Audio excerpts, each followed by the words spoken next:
I'm in the process of buying a house here in Denmark, and I have been learning and studying about the market and the process for months and months. And so I'm making this video to teach you what I have found, and I hope it's going to be really useful for you.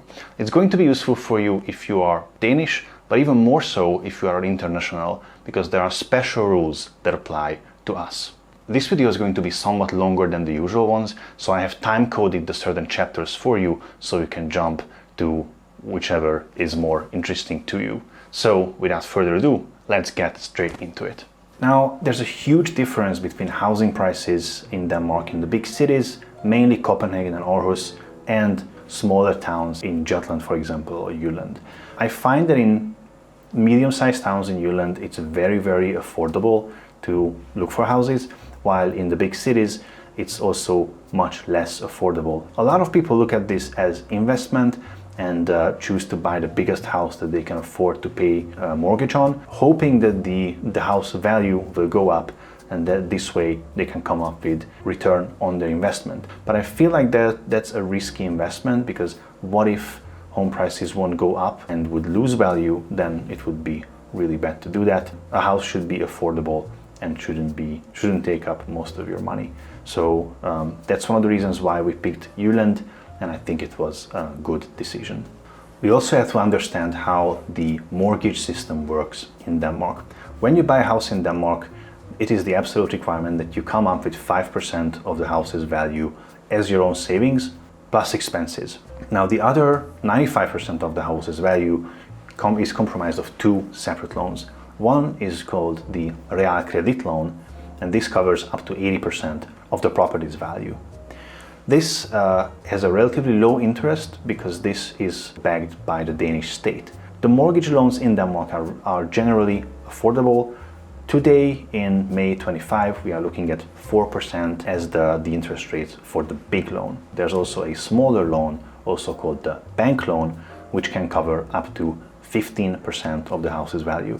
This is provided by the bank where you go to. This is not backed by the Danish government, and therefore this is riskier for the bank to give that to you. If they don't like you, or if you're too risky, then they might choose not to give you the 15% loan. Now, the fact that in Denmark they only require 5% is a drastic difference to what we've been used to in Hungary. In Hungary they required 20% on a much lower wage. But if you compare average Hungary and Jutland, the house prices are the same, but the down payment requirement is the quarter here in Denmark, while the wages are much higher. So it's really more affordable here in Denmark. And that was one of the reasons why we came over here, and we are very happy that this is now a reality and this is in like a reachable distance for us, because in Hungary we felt like it was nearly impossible. Now, before you want to bid on a house, you can go to a bank and get pre-approved and get a loan certificate. That loan certificate will show how much you can loan for, and you can use that to look at houses and make bids, knowing that the bank will actually back your bid to a certain amount. One thing I really love about the Danish market, and something that has been very striking to me, is the level of transparency. There's a lot of information that you can access relatively easily, and I'm going to show you where you can access them and how it works. One site that contains a lot of information is called boligsiden.dk. As far as I know, every house listing that gets listed on any agent's website also gets listed in Boligsiden. So let's say we're gonna search on the map and we're gonna buy a house near Esbjerg, okay? We can just zoom in here and we can have a list of the properties here on the left that are available. And I'm going to click at one of them quite randomly. Here we have a few information available. You can see the basic facts of how big the house is, how many rooms there are, how big is the area, when was it built. There's also a thing called ejerudgift.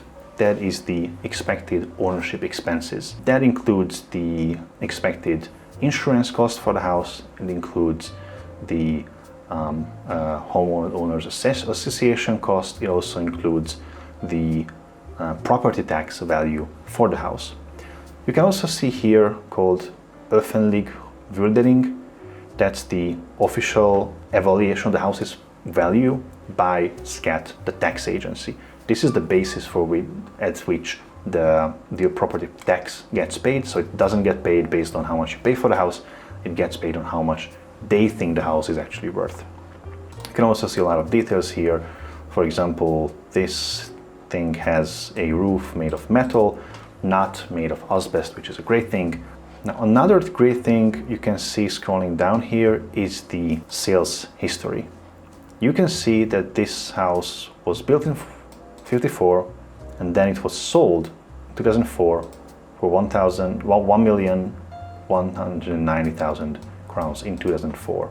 This can be very valuable because if you see that maybe they're trying to flip it, or if the price is much higher than they paid for it 3 years ago, then you know that it can be a basis for trying to see how much the house is really worth. From here, we can click and go to the actual site of the seller.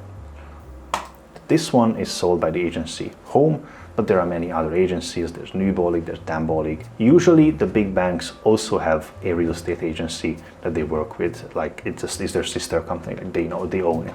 This is on sale for 2 million crowns, so that's like 230,000 euros, something like that. So relatively affordable. But the important thing here is this one. But you can download a list of materials that come with the house. And these materials are made either by the agent or by a third party, and they are invaluable and provide a lot of transparency on this market. The first one that we're going to look at is the sales report. And that sales report contains a lot of the information that is on the listing already, but there's also a few numbers that make a lot of sense to look at. We see the goods that come with the house.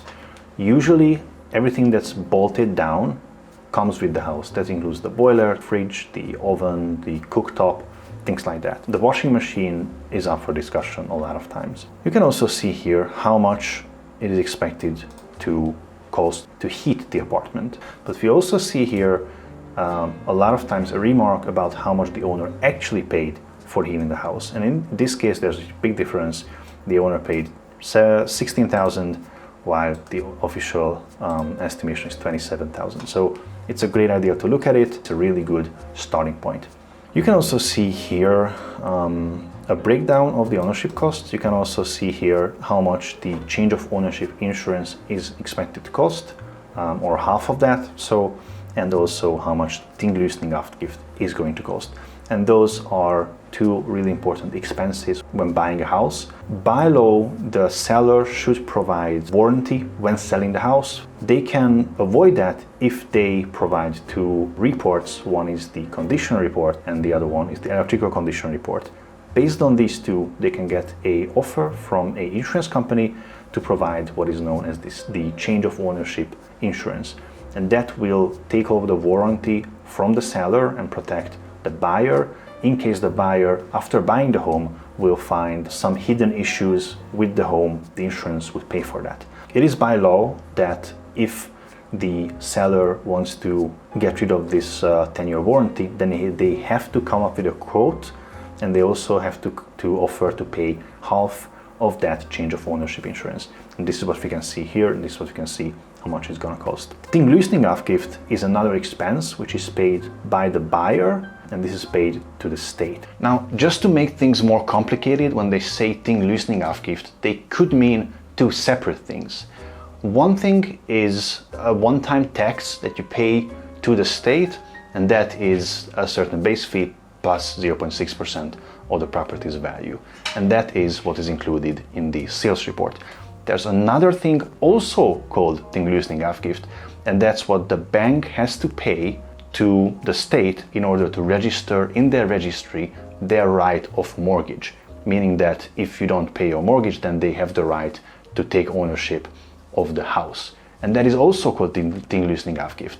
And that is usually the thing that is included in the calculators of the banks in their online pages. Usually you don't have to pay for that. This is an expense that the bank pays and then puts into the loan, so you will pay for that over the course of the loan, but not initially. Also, the part that the bank pays to register the right is a higher expense than the one that you pay, and also both of them are proportional to the value of the property. So what else can we pay here? Yes, we can see here that the current owner has a certain amount of debt on the house. We can see here that they owe 1.5 million total credit loan. But that's also good information. Of course, if you offer less money than that, then they would come out negative. It's an information, use it to negotiate. So that is the sales report. Then there's another thing called, okay, interesting. This one doesn't have an energy report. Okay, but there's usually three pieces of document. One is the energy label, which tells you about how efficient the insulation of the house is, and also what improvements can there be made for the house that would raise the energy label and make it more efficient to heat, and also better for the environment. This one has a label of D. A house of this age can be brought up to C relatively easily. And then there is the condition report. It contains a lot of information about the condition of the building. It contains information about when the roof was built, what is the expected lifetime of the roof, so when can you expect to replace the roof? Is it old? Is it new? And then there's a long list about the issues with the house. And these are put into three different categories: gray, yellow, and red. And that is based on what time horizon can you expect that issue to cause problem to the house. Like, when is that going to end up decreasing the current condition of the house? If it's red, then it can cause harm in up to 2 years. If it's yellow, then it's going to cause harm on a longer term. If it's gray, then it's not really an issue, but it's just not up to code. And we can see that this house has a few topics, and you can run this through a Google Translator and get an idea of what these are. Other houses always have a few issues, but you have to look at what's serious and what's not serious. And unfortunately, this report doesn't give you any idea of how serious the damage is, only the time horizon at which it was going to cause a problem. For example, if there are huge gaping cracks in the foundation and the house is going to fall apart in 20 years, that's only going to be a yellow, because it's only going to cause issues on the long term. Now, this house doesn't have it uploaded, but there's also the same report for the electrical installations, which will give you a list of defects and tell you if they are problematic for risk of fire or risk of electric shock. And that's something that you can use when you buy the house to know what it is that you have to get fixed. I also want to show you the other statistics that we can get out of Bolik Sweden, because it's really great. You click here at Bolik statistic and you can find for any area. Let's say we are interested in Esbjerg. We can see how many houses are for sale, how many properties are for sale, what's the average square meter price, what's the average time it takes to sell the house, and how much reduction they have given. But let's say I'm interested in the average square meter price. And we can see here the chart for Denmark in general. We can also click here and search for Esbjerg as a commune, but also we can search for the actual town of Esbjerg. And that's really an interesting place. The prices have generally been in line with the average of Denmark. Recently it has been somewhat lower. We can also search for Aarhus, and I can assure you that that is going to be really expensive as it is. We can also search for the actual houses that have been sold. So here you can see, let's stay with Esbjerg, the town of Esbjerg, and here we can see a list of every house that has been sold in the recent years. So this is great. We can see that this house, we can just click on it. It was sold in April 25 for 1.3 million. You can click on it and you can see that this is an apartment. You can just click randomly on another one. A lot of apartments in Esbjerg. Okay, this is a house, and this has been sold for 1.3 million, while the official estimate was 1.57, so that's also interesting. So, what does it cost to buy a house? Well, on top of the house's value, there's a few things that you have to keep in mind. You have to come up with a down payment of at least 5% of the house's value. Then you can also expect some fees by the bank that they charge to set up the loan for you, like a priority fee or a documentation fee or whatever, they take their cut. And then there's tinglysningsavgift that we have mentioned before. That depends on the house's value. For these houses that are in the 1-2 million range, it's somewhere between 7 and 15. But it's proportionate to the house's value. I think 0.6% plus a base fee. And then there's change of ownership insurance, which is roughly around 10,000, maybe a bit less. And then you also have to pay for a lawyer, and I would budget roughly 10,000 crowns for the lawyer. So all of that total can add up to about 7 to 8% of the house's value, about 3% of which is the transaction cost and 5% is the down payment that goes towards the house. And I think that's really still a low threshold. I think it's really still affordable.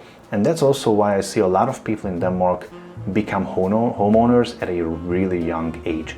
I see 20-something-year-olds owning their home. It's sometimes owning even their second home, even without being married, which is also an interesting thing. For me, that's uncommon where I come from, but it's really affordable.